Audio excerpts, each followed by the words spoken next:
RCR presenta Integrando Perú. Análisis, entrevistas y propuestas para contribuir al desarrollo del país. Con Jorge Luis Montero y Pedro Gamio. Bienvenidos. En esta oportunidad nos acompaña Gabriel Quijandría. Gabriel, hola, buenas tardes, ¿cómo estás? Hola Jorge Luis, buenas tardes, qué gusto. El gusto es mío.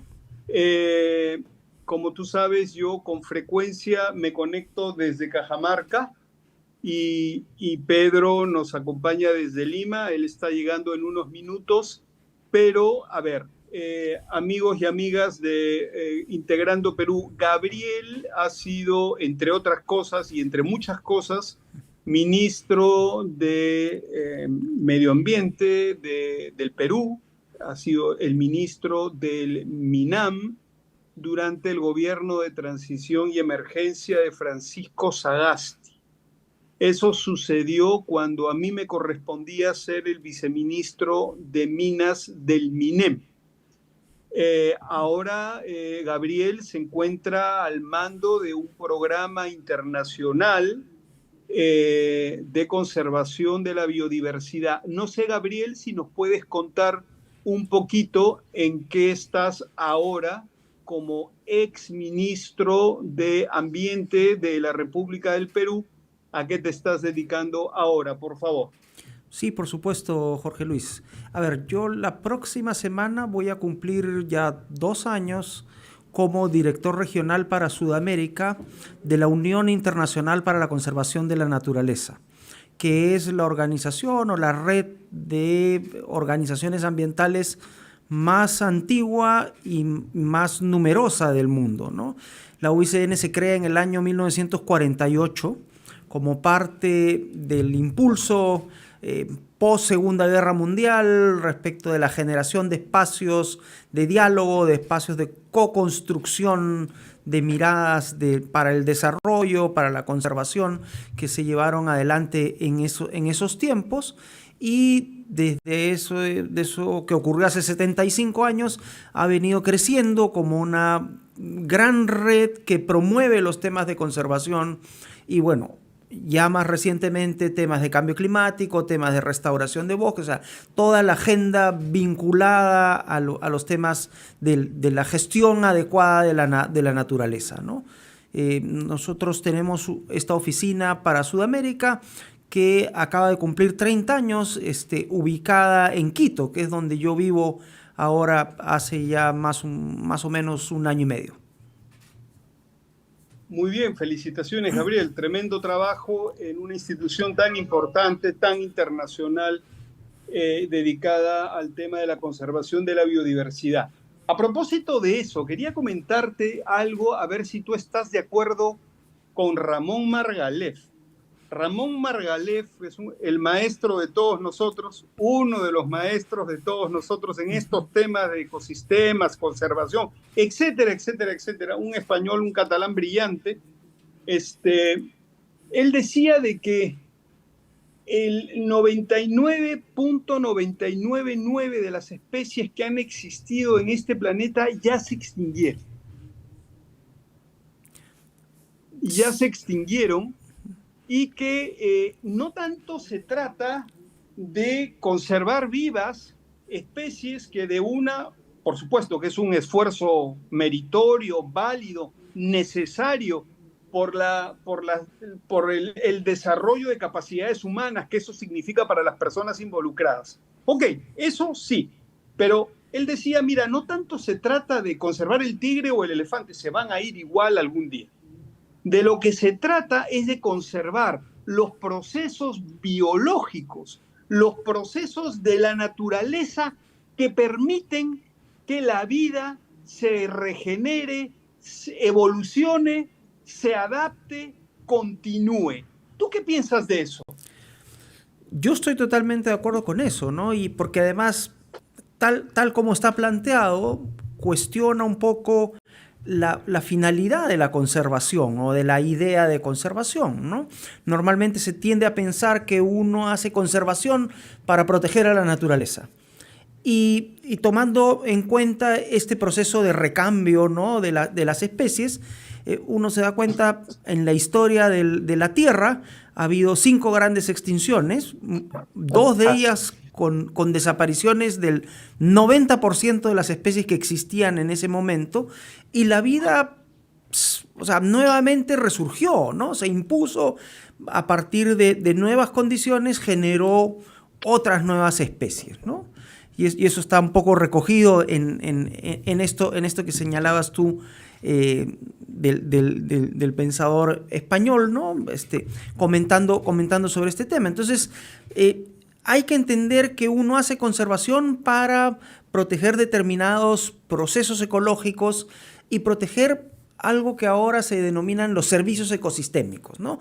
Que son estas contribuciones que la naturaleza ofrece para sostener la viabilidad de la vida humana, ¿no? Entonces, uno conserva, no sé, determinados ecosistemas que son productores de agua porque son los que aseguran que haya agua en calidad y cantidad suficiente hacia futuro. Uno hace conservación en determinados lugares que tienen mucha pendiente para reducir el riesgo de erosión y el riesgo de desastres hacia las personas. Entonces, hay que replantear la conservación entendiéndola como un elemento que debe ser parte de las herramientas que se utilizan para generar bienestar o para asegurar el bienestar de las personas en el largo plazo. Y entendida de esa forma, la conservación pues ya no es una idea distante de algo que ocurre pues en el más allá o en un sitio al que nunca voy a ir, sino algo que está vinculado a mi vida cotidiana, ¿no? A mi supervivencia y a la supervivencia de mis descendientes en el futuro, ¿no? O sea, sobre todo en un mundo en el cual, pues, la mayor parte de las personas ya no estamos en el campo, estamos en las ciudades, ¿no? Entonces, la desconexión con los procesos ecológicos es grande. Entonces, esa desconexión física hay que reconstruirla conceptualmente, mentalmente, y creo que por ahí es donde tiene que venir el esfuerzo de conservación o de entender la conservación como un esfuerzo vinculado a asegurar la viabilidad del ser humano, ¿no? Que es el eslabón débil en este relacionamiento entre naturaleza y ser humano, ¿no? Lo vimos claramente con la pandemia, ¿no? O sea, ¿qué es lo que se afectó? Las construcciones humanas, ¿no? La economía, las relaciones interpersonales, todo eso fue lo que se puso en cuestión a partir de un hecho, digamos, surgido de la naturaleza, ¿no? Gabriel, entonces, a ver, 2 conceptos claros los estás planteando de una manera muy clara. Uno es los servicios ecosistémicos y otro es la sostenibilidad de las poblaciones que viven de esos servicios ecosistémicos. Al final somos todos, el agua, el aire, en fin, alimentos, etcétera, etcétera. ¿Qué significa conservar los servicios ecosistémicos y al mismo tiempo velar por el desarrollo sostenible de las poblaciones en el Perú?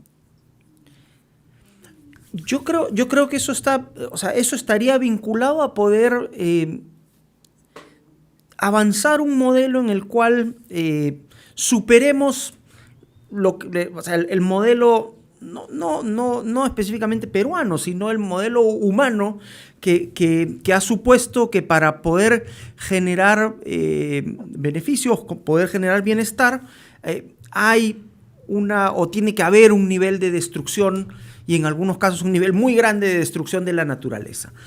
A la altura de la historia en la que estamos, con el nivel de tecnología, con el nivel de conocimiento respecto de cómo funcionan los ecosistemas, pero que además que siempre nos queda algo por conocer o siempre hay algo nuevo que conocer. Yo creo que, o sea, con el nivel que tenemos hay la posibilidad de mirar, digamos, 3 patas. La conservación o preservación de determinados ecosistemas y determinados procesos que son indispensables y que tienen que ver con, bueno, estas áreas tienen una fragilidad o una importancia tal que mejor no se realicen acciones o intervenciones demasiado intensas en esta zona. Otras zonas de uso sostenible que deberían ser la mayor parte de la extensión de la tierra, ¿no? O sea, donde las personas puedan realizar actividades, pero donde se incluye además un proceso de restauración, entendiendo, digamos, que el crédito que nos da la tierra, que el crédito que nos da el ambiente es finito, ¿no? O sea, hay una posibilidad de utilización de la naturaleza, de utilización de los recursos naturales que no debemos superar, ¿no?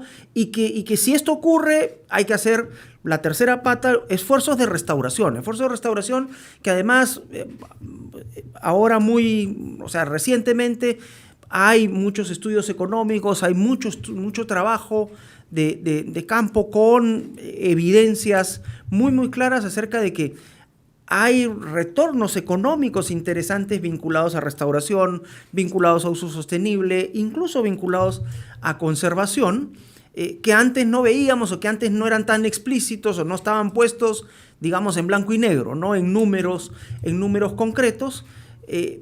Y donde en el caso del Perú, siendo un país megadiverso, creo que deberíamos tener una línea de promoción de la inversión, digamos, muy centrada en el tema de diversidad biológica, ¿no? O sea, igualmente en las mismas condiciones de ser un top 10 respecto de los temas mineros, somos un top 10 respecto de los temas de diversidad biológica a nivel mundial. Y eso es algo que nosotros deberíamos aprovechar mucho más de lo que lo hemos hecho hasta la fecha. Gabriel, este tema es inmenso, fascinante. Se me vienen dos ideas a la cabeza. Hace algunos años, tú estás hablando de inversión público-privada, inversión privada en líneas de desarrollo de negocios en biodiversidad, fármacos, turismo, hasta puedo imaginar, estás pensando en bonos de carbono, no sé si te gustan y crees en ellos, pero sí, también están ahí en la canasta de cosas. Hace muchos años yo le pregunté a un profesional, a Marcos Milla, un biólogo de la Universidad Cayetano Heredia, que ha vivido toda su vida en Estados Unidos y ha pasado por las empresas farmacéuticas más grandes del mundo, con encargos muy importantes, y le digo, oye, ¿por qué Bayer, por qué Johnson & Johnson, por qué SmithKline no tienen grandes laboratorios en Amazonía peruana o en Amazonía brasilera, en la Amazonía, y hacen desarrollos y hacen ciencia con nosotros aquí in-house? Y me dijo, los negocios se hacen con moléculas simples. Y lo que tú tienes, los negocios los hacemos con moléculas simples, cadenas cortas. Cuando tú vas a la Amazonía y empiezas a investigar, cualquier cosa tiene unas moléculas kilométricas. Entonces, la Amazonía es pues una caja de Pandora, es decir, tienes una molécula grande, una molécula compleja, una molécula de donde puedes extraer muchas cosas, hacer muchas cosas, y es décadas de investigación. Entonces extraemos samples, muestras, y las desarrollamos en nuestros laboratorios en otros países. ¿Tú crees que eso podría cambiar? ¿Tú crees que estas grandes empresas que hacen multimillonarias inversiones podrían hacerlas un poco más cerca al recurso natural y no de una manera pues tan lejana, artificial y ajena a nuestra realidad? ¿Tú qué piensas de eso, Gabriel? A ver, durante la década de los 90 hubo todo un boom que ha perdido un poco de impulso de la bioprospección, ¿no? Que es un poco este esfuerzo de ver, bueno, qué componentes activos se podían descubrir en algunos países o en algunos, sobre todo en países tropicales, ¿no? Países que tienen selvas tropicales que tienden a tener pues estas altas tasas de diversidad biológica y probablemente pues plantas con diferentes usos.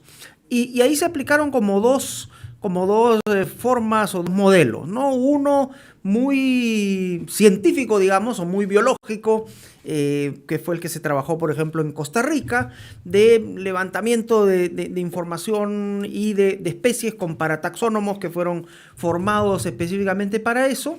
Y o sea, de todas esas especies que se levantaban, veían, bueno, cuáles tienen componentes activos interesantes. Claro, eso es la búsqueda de una aguja en un pajar, porque no tienes pues una guía muy clara.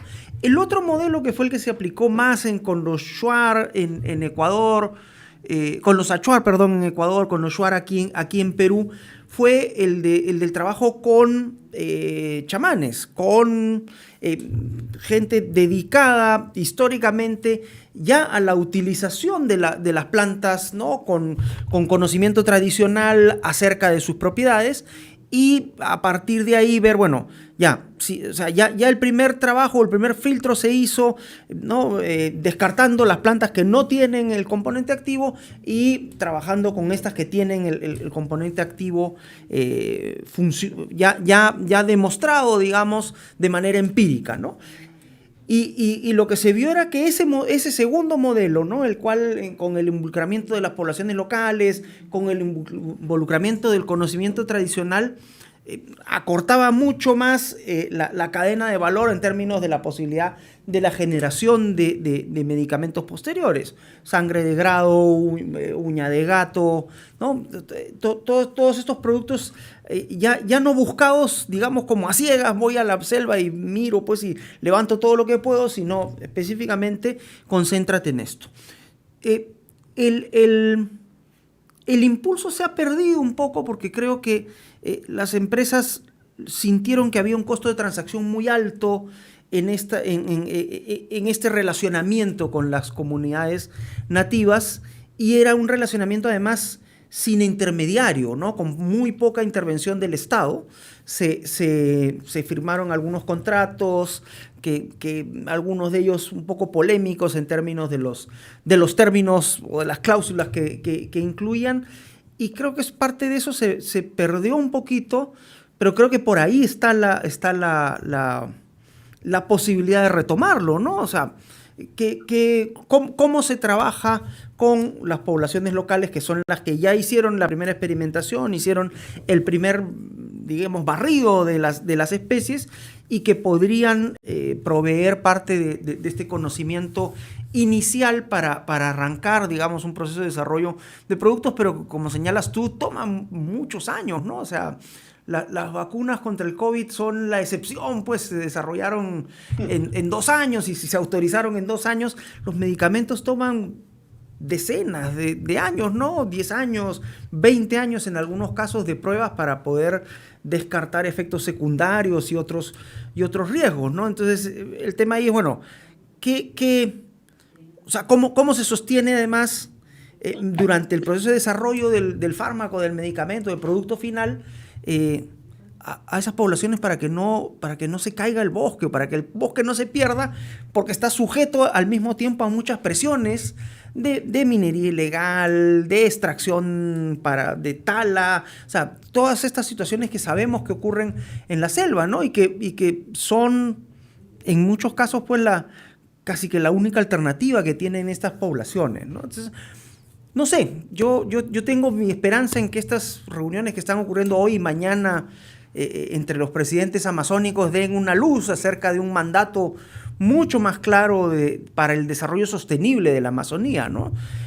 Llama un poco la atención que esta sea recién la 4ª reunión de presidentes de la Organización del Tratado de Cooperación Amazónica, cuando el tratado se firmó en el año 78, o sea, estamos como a razón de una reunión cada 11 años más o menos, una reunión de presidentes cada 11 años, ¿no? O sea, no, o sea... Como que no les presta mucho interés. Exactamente, ¿no? O sea, como que ahí claramente no hay un mandato como muy actualizado, ¿no? Entonces, ojalá estos 2 días produzcan ese nuevo mandato, ¿no? Y esa nueva mirada en la cual además, o sea, se tiene que incorporar al sector privado necesariamente como un actor fundamental, ¿no? O sea, el sector privado, con su capacidad de innovación, con su capacidad de gestión financiera, con su capacidad de hacer cosas de manera más flexible y más rápida que las que puede hacer el Estado, tiene que ser un aliado fundamental en estos procesos, ¿no?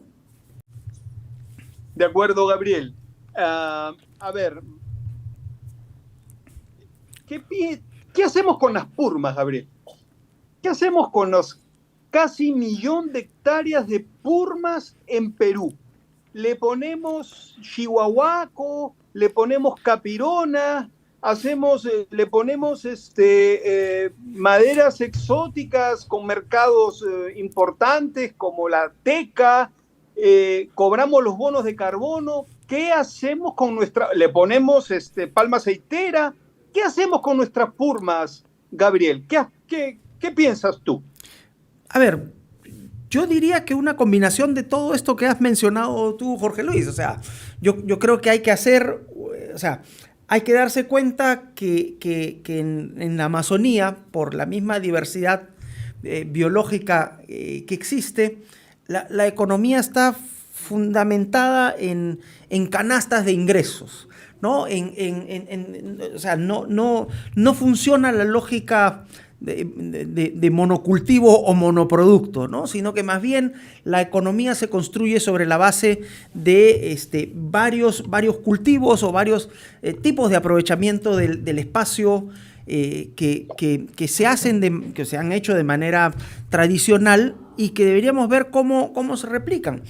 ¿Qué se requiere para poder hacer esto? Sí necesitamos modificaciones normativas para hacer más accesibles las purmas y los bosques secundarios a la utilización sostenible, ¿no? O sea, en el Perú tenemos todavía mucha rigidez en términos de cómo se gestionan aquellas zonas que ya fueron intervenidas, ¿no? Aquellas zonas del bosque que lamentablemente ya perdieron su cobertura primaria, y esa rigidez o ese ser tan poco flexibles en la utilización de esos espacios genera la presión sobre los espacios primarios, que son los que deberíamos asegurar que se conserven, ¿no? en primera instancia. Entonces, hay que derivar digamos, la presión y la actividad económica sobre estas zonas de purma,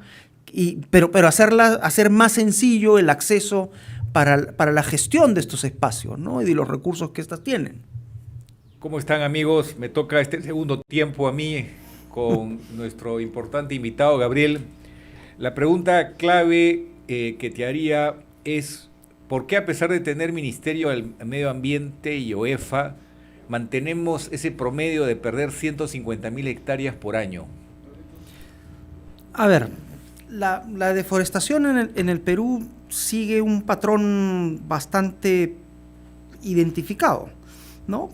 A diferencia de lo que ocurre en países como Brasil o en países como Indonesia, donde esto ocurre sobre todo para la producción, digamos, de palma aceitera o de algún commodity muy grande a nivel internacional, ¿no? Y promovido por grandes corporaciones.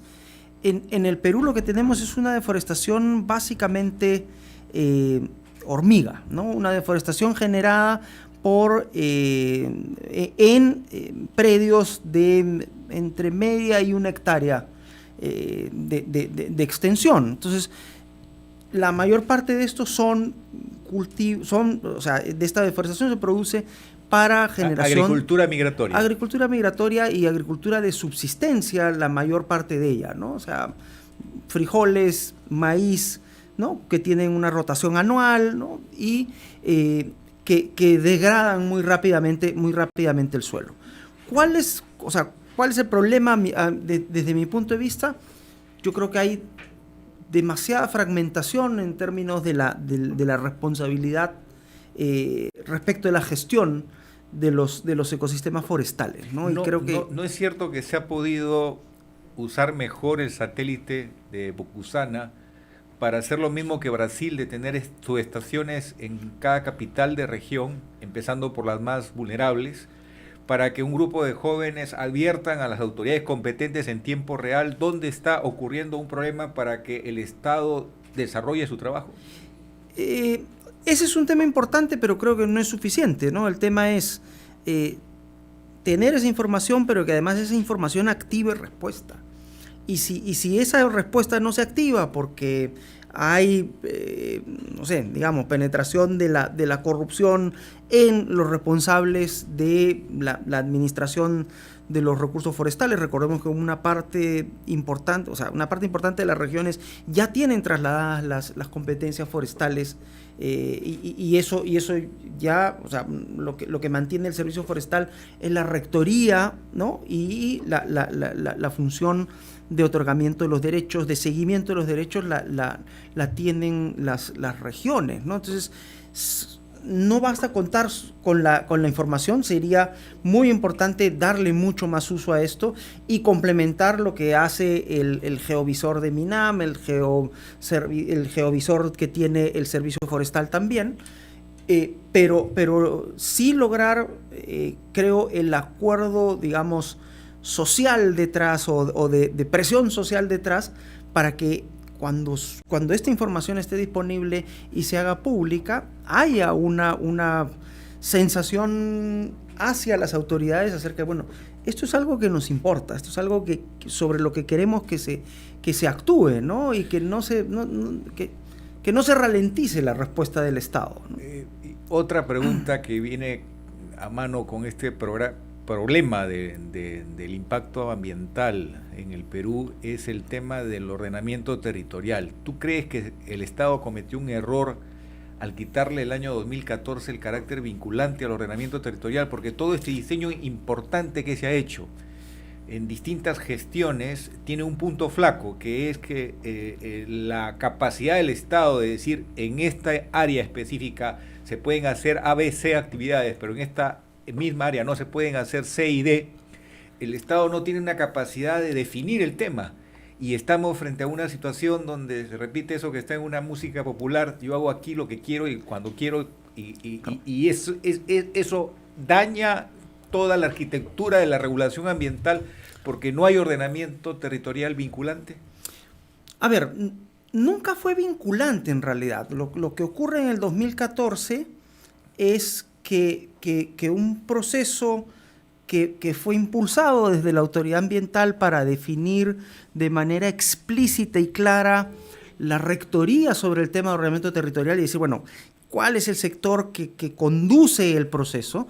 Entendiendo el proceso como un proceso multisectorial, como un proceso que no es solamente ambiental, fue puesta en cuestión, ¿no? Y fue puesta en cuestión por diferentes ministerios que no querían aceptar que esto estuviese bajo la conducción del Ministerio del Ambiente, ¿no? Porque, no sé, en algún momento creo que había una sospecha respecto de cuán alineado estaba el Ministerio con el Poder Ejecutivo o con las regiones, que muchas de ellas, o algunas de ellas por lo menos, querían hacer un uso indebido de los resultados de la zonificación ecológica económica, ¿no? Y decir, bueno, no, yo voy a declarar la tercera parte o la mitad de mi región como intangible para cualquier actividad de gran escala, ¿no? La zonificación no está para eso. La zonificación lo que debería buscar es generar una idea clara acerca de los niveles de riesgo que implica una intervención en un territorio determinado. Y esos niveles de riesgo, o sea, poderlos monitorear y decir, y hacer que el privado o que la intervención de un proyecto de inversión del Estado diga, con este nivel de exigencia, ¿no? para asegurar los servicios ecosistémicos, la protección de los ecosistemas en el largo plazo, el proyecto me funciona, me cierra, ¿no? O sea, estoy en capacidad de cumplir con estos estándares y hacerlo rentable financieramente, económicamente. Con estos otros estándares más altos, bueno, ya mi rentabilidad se reduce, pero ya voy. Con estos otros estándares, que son los que se requieren para intervenir este otro tipo de ecosistema, ahí ya no me cierra. Y entonces, esta zona es una zona a la que no vas a ir pero no tanto por un criterio de lo que dice un papel, es una zona intangible, sino es es un criterio económico. O sea, yo te voy a poner una exigencia tan grande como Estado de protección y que ya no te va a funcionar a ti, ¿no? Viendo el problema de la situación ambiental del país desde otro ángulo, yo recuerdo un trabajo de René Poveda del Banco Mundial que me llamó mucho la atención, decir que las malas prácticas en todos los campos de la actividad económica que se habían generalizado en el país llevaban a que se había arrastrado y se arrastraba una contaminación que valorizada comprometía 3.9% del PBI. O sea, en pocas palabras, el esfuerzo grande que tenemos que hacer en el Perú es cambiar el chip de la forma como nos vinculamos con la naturaleza, de la forma como se desarrollan importantes actividades económicas, pero este año, por ejemplo, con las justas vamos a crecer 1%, se dice que en verdad es una recesión, técnicamente hablando. ¿Cómo podemos conllevar un país donde el impacto en el agua, en el suelo, en el aire hacen que gastemos mucho más en salud, que la gente se muera antes, que haya un deterioro de la calidad de vida? Eso no es tan fácil de entender para que los ciudadanos de todas las regiones del Perú y las autoridades digan basta ya de este modelo que está deteriorando y malogrando la vida de las siguientes generaciones también.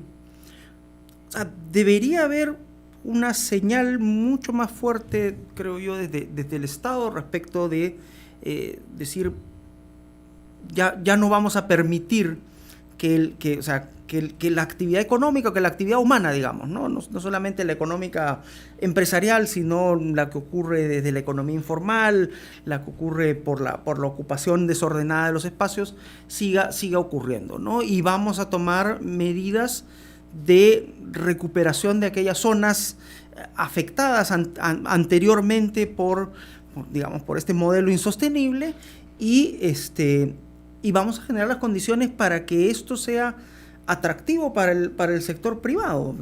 Todo el movimiento actual que existe a nivel global de restauración ecológica, de reforestación, es un movimiento de recursos financieros, de capacidades inmenso que está ocurriendo en el país, en el mundo, digo, y que el Perú no está aprovechando lo suficiente porque tiene toda una serie de rigideces regulatorias en términos de, por ejemplo, viene una gran empresa especializada en restauración, va a tener un problema de sobretenencia de tierra, ¿no? ¿Cómo le asignas una concesión de reforestación, digamos, de gran escala, digamos, una reforestación de 100.000 hectáreas o 200.000 hectáreas? Eso cuando lo hemos visto, cuando yo estaba en MINAM, requiere toda una adecuación y arreglar una serie de cosas que son muy, muy complicadas, de camisas de fuerza muy, muy, muy difíciles de romper. Recurriendo a la popular canción, esto de la contaminación es un monstruo grande que pisa fuerte, ¿no? Y todavía no hemos logrado desinflar al monstruo. Y ese es un tema que me obliga a aterrizar. Por ejemplo, hablemos del agua. Yo sé que el Ministerio del Ambiente luchó por tener la regulación del agua, como ocurre en otros países del mundo. Pero finalmente la batalla se perdió y Agricultura, bajo una visión tradicional, mantuvo la regulación del agua. En el Perú, estamos frente a una situación crítica en el cuidado de un recurso fundamental para la vida.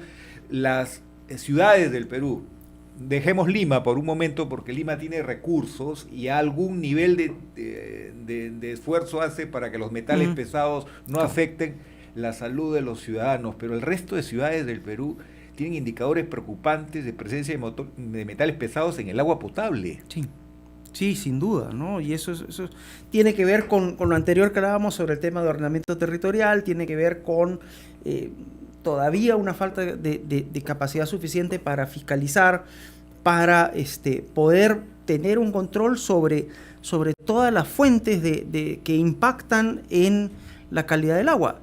Y en muchos casos hay fuentes poco conocidas de los metales pesados, por ejemplo, ¿no? O sea, en la cuenca del lago Titicaca se sabe en toda esta zona de Coata, ¿no? Que está un poco más abajo de Juliaca, Hay indicios de metales pesados en el agua que viene de ahí, pero viene del relleno sanitario colapsado que tiene Juliaca.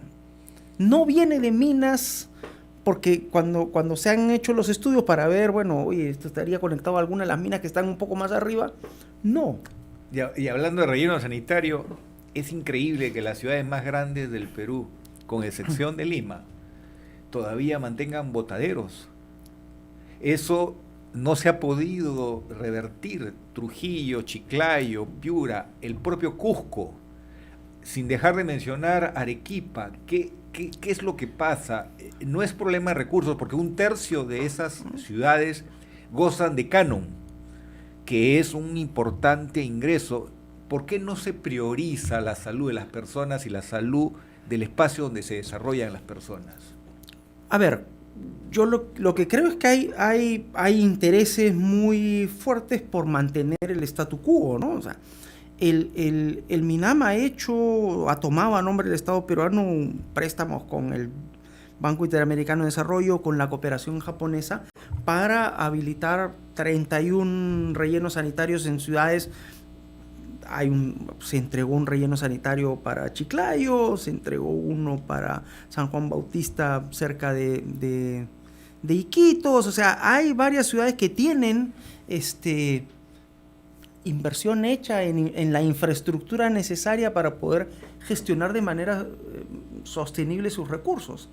Pero hay algunos casos en los cuales se entregó el relleno sanitario y la municipalidad ha seguido usando el botadero porque hay un negocio vinculado a funcionarios municipales, de cobro por el permiso para seguir utilizando el botadero, ¿no? Y eso es algo que la Contraloría rápidamente podría identificar y sancionar. Quizás sería importante que Contraloría cambie su filosofía de trabajo y en lugar de evaluar procesos que a veces hacen pensar que se castiga al que más hace, porque cualquier error inmediatamente es empapelado el funcionario, pasar a la filosofía anglosajona de evaluar por resultados, y así el auditor va a sudar la camiseta y vamos a asegurar metas de corto, mediano y largo plazo. Quizás es una reforma general del Estado que en materia ambiental se siente porque es visible la falta de seguimiento, y lo otro que nos permita cumplir con lo que dice el papel, ¿no? Que es que todo ciudadano tiene derecho a un ambiente sano y saludable.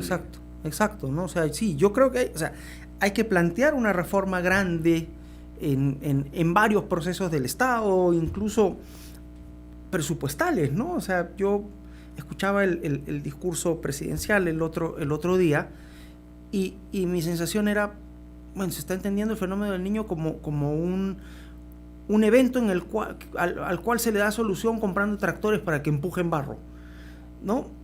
Y no es eso, o sea, obviamente el evento ocurre y necesitas eso, pero con eso no te alcanza, necesitas replantear la forma en que se diseñan los proyectos de inversión pública, en que se presupuestan los proyectos de inversión pública. Con el cambio climático tal vez las inversiones tengan que cambiar y no tener una inversión tan grande de arranque en la infraestructura y prever más inversión de mantenimiento, porque vas a tener menos predicción o menos predictibilidad sobre el flujo del río que viene por debajo del puente, digamos, ¿no? Pero esas son reformas que hay que hacer. Claro, ahí viene una repregunta. Justamente un criterio que se levanta en el Acuerdo de París de las 3 tipos de seguridades que deben en conjunto dar la capacidad de respuesta frente al calentamiento global es la seguridad alimentaria. Me ha llamado mucho la atención que aparezca información de que en el Perú el derecho a la inocuidad solo lo obtienen los ciudadanos del mundo que importan del Perú alimentos. Pero los ciudadanos que vivimos en el Perú tenemos, de acuerdo a este informe público de un consorcio de asociaciones y con presencia de notario público, tenemos serias evidencias de contaminación en vegetales que son fundamentales para la alimentación diaria. Sí. ¿Qué hacer? Porque tenemos SENASA, tenemos SANIPES. para dotarles del presupuesto para que cualquier mercado esté monitoreado y sepamos que lo que estamos comiendo no nos está matando?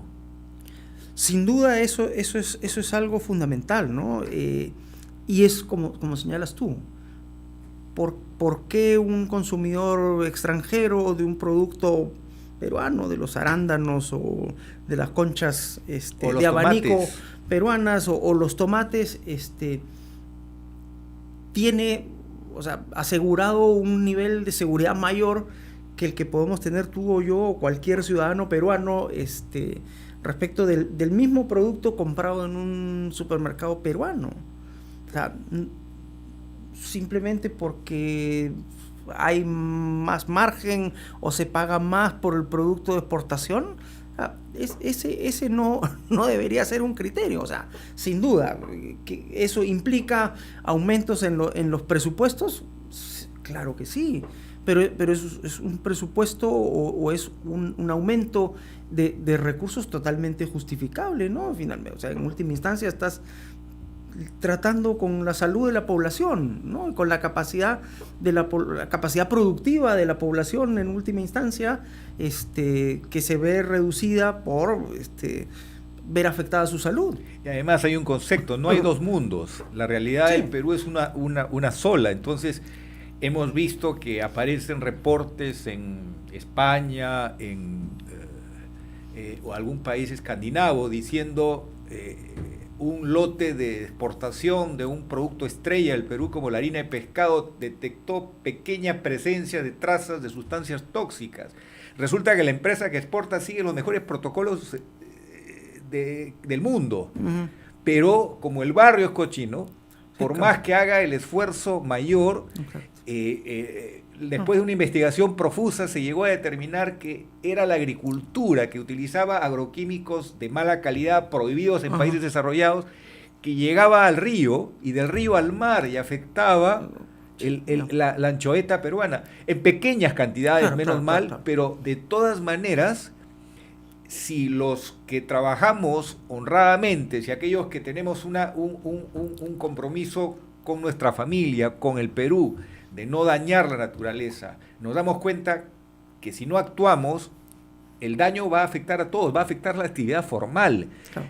Entonces ahí viene a ese cambio de mentalidad. ¿Tú crees que las empresas formales, las empresas que sí cumplen protocolos, que están sujetas a monitoreo, deberían ayudar siendo los ojos y oídos para que todos sumemos en ese esfuerzo de evidenciar quiénes están dañando el patrimonio que conlleva no solamente el medio ambiente como un valor ético, sino fundamentalmente el derecho a la vida y el derecho a la calidad de vida de las personas?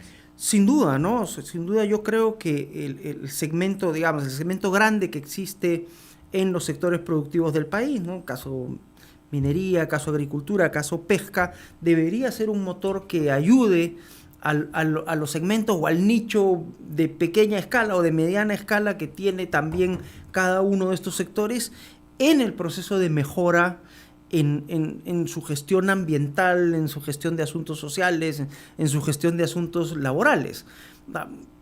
¿Qué es lo que quiero decir con ayudar? A mostrar buenas prácticas, en algunos casos, caso agrícola, por ejemplo, servir de un elemento, o sea, de un promotor de la organización, por ejemplo. Uno de los grandes debilidades en el sector agrícola peruano es la baja organización o la baja organización que tienen los productores, ¿no? Alrededor del 70%, de acuerdo a unas estadísticas que vi yo hace un tiempo, no están afiliados a ninguna asociación, los 70% de los productores de pequeña escala en el Perú. Entonces pierden la oportunidad de la agregación, del aprendizaje cruzado, de las oportunidades de financiamiento, de acceso a asistencia técnica, ¿no? Entonces creo que ahí hay un papel fundamental, por ejemplo, para las grandes empresas agroindustriales respecto, bueno, ¿cómo haces para lograr tener mejor organización en los pequeños productores, que en muchos de los casos también son proveedores de ellos, ¿no? Luego, viene el tema de cómo andan los resultados de gestión de las dos líneas de trabajo de la autoridad ambiental. La de evaluación, que es la cabeza del sistema SENACE, y la de fiscalización, que es OEFA. ¿Tú no crees que sería bueno una retroalimentación entre ambos?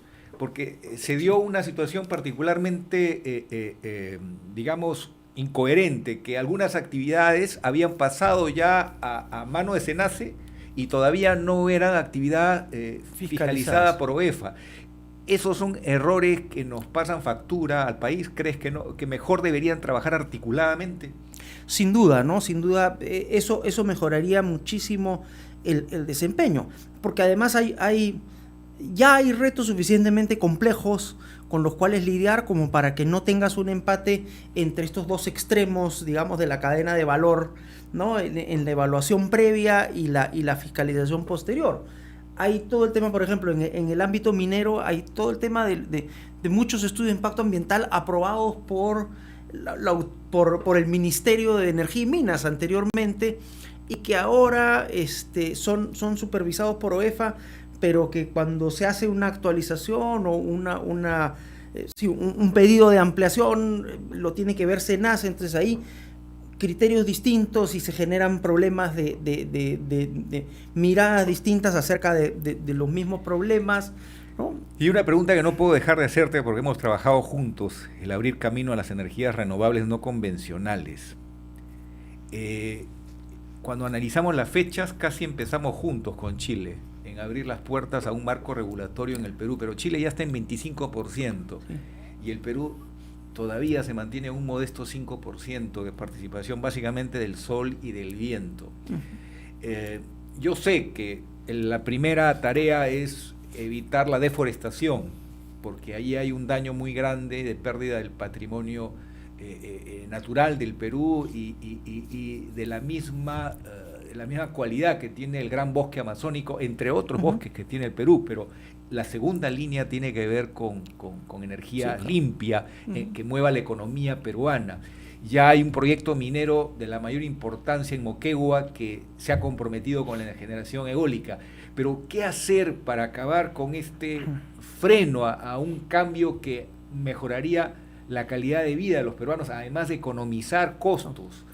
Y lograr una transformación de la manera como nos vinculamos con la naturaleza y cómo organizamos mejor el crecimiento de la economía.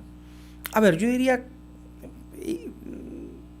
en el caso chileno hay varias cosas interesantes, ¿no? Una de ellas es la escasez real de otras fuentes alternativas de energía que ellos encontraron en su momento, sobre todo en esta zona del norte, donde está además enclavado su potencial minero, y no les quedó otra, ¿no? Y entonces fue el sector minero el que impulsó de manera muy fuerte todo el despliegue en la zona de Arica, de Tarapacá, de todo ese potencial solar, eólico. Ahora estas combinaciones, hay un proyecto muy muy interesante que va a ser financiado por el Fondo Verde, que bombea agua con energía solar a una laguna muy grande y después aprovecha la caída para generar a través de hidro, ¿no? Además del hidrógeno verde, que es ya palabras mayores. ¿No? Exacto. Entonces, y lo que creo es que, lo otro es que ha habido una continuidad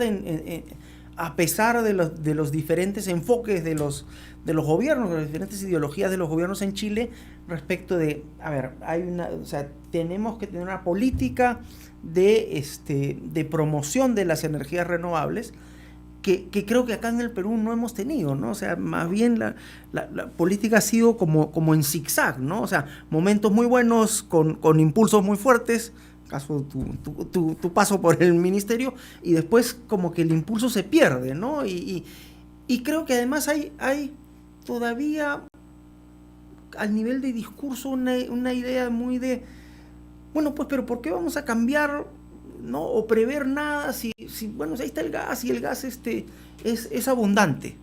Bueno, también es abundante la insolación y el viento que tenemos en el país. O sea, con ese criterio aprovechemos estos otros recursos abundantes que están distribuidos además geográficamente en algunas zonas muy particulares y hagamos que el desarrollo energético de esas regiones en particular esté centrado en eso, ¿no? O sea, esté centrada en estas energías que son abundantes. O sea, no es aceptable en el mundo actual desperdiciar un recurso que tú tienes en gran cantidad, ¿no? Con la tecnología disponible, con lo que tienes ahora, por ejemplo, en capacidad de almacenamiento con las baterías, todo ese discurso que existe acerca de pero es que no son confiables, eso es bastante relativo en este momento. El balance final, a pesar del riesgo de contaminación de cobalto con el mal manejo de las baterías, ya hay un camino de reciclaje que debe de extenderse, pero el balance hace que la energía solar sea menos contaminante que el uso del petróleo. Sí, ¿no? claro. Sin lugar a dudas. Claro, y además, o sea, esta energía renovable o este despliegue de la energía renovable es un motor para el consumo de productos mineros, siendo el Perú un país minero, un país que quiere seguir teniendo esta industria como un motor de desarrollo. Bueno, que hayan nuevos demandantes de sus productos es súper importante, ¿no? O sea, tenemos una gran oportunidad no vista antes en un cobre que haga una alianza estratégica con este nuevo modelo de desarrollo sustentable. Sin duda, ¿no? Sin duda. O sea, creo que ahí hay que mirar la cosa de manera mucho más estratégica. Pero hay que evitar, pues, riesgos o cosas como las que están ocurriendo en Bolivia, ¿no? Donde están escarbando el Salar de Uyuni, que es un sitio de patrimonio mundial de la UNESCO, para sacar todo el litio que tienen ahí, ¿no? Y el tema es, pero esto va a ser sostenible en el largo plazo, y esto, ¿tiene alguna lógica que la transición energética verde y todo lo que va a beneficiar, digamos, en primera instancia a los países desarrollados, se ha pagado con la degradación, nuevamente con la degradación de un recurso como el Salar de Uyuni en Bolivia? No.